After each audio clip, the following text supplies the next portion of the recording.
मराठी, ते धडक ते धडक.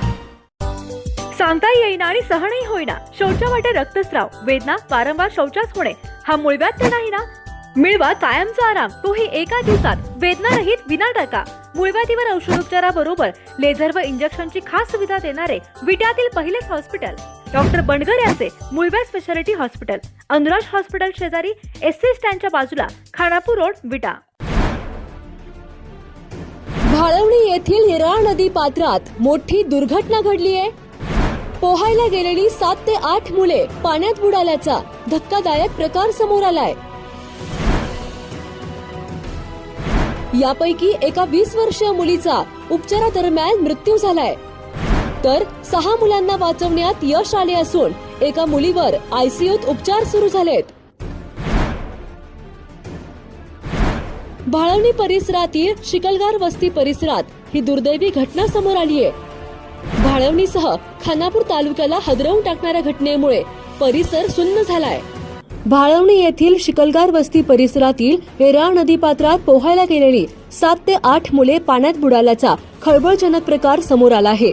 यापैकी 7 जणांना वाचवण्यात यश आले असून एका 20 वर्षीय मुलीचा पाण्यात बुडून मृत्यू झाला आहे. फिरदोस जाकीर शिकलगार असे मृत झालेल्या मुलीचे नाव आहे. सदर मुलीचे आई वडील हे मूळ कोरेगाव येथील असून सध्या ते मुंबई येथे वास्तव्यास आहेत, तर शिकलगार कुटुंबीय भाळवणी येथे आपल्या नातेवाईकांच्या लग्नासाठी आले होते. त्यानुसार आज परिवारातील 12 ते 14 वयोगटातील 15 ते 20 मुले आपल्या पालकांसोबत येराळ नदीमध्ये पोहण्यासाठी गेले. यावेळी नदीच्या कडेला मुले पाण्यामध्ये खेळत असताना पाण्याचा अंदाज न आल्याने काही मुले पाण्याच्या खोल प्रवाहामध्ये जाऊन बुडू लागली. यावेळी नदीच्या काठावर असलेल्या पालकांसह अन्य लोकांनी नदीमध्ये उडी मारून मुलांना वाचवण्याचा प्रयत्न केला. यावेळी फिरदोस जाकीर शिकलगार ही मुलगी पाण्यात बुडाली.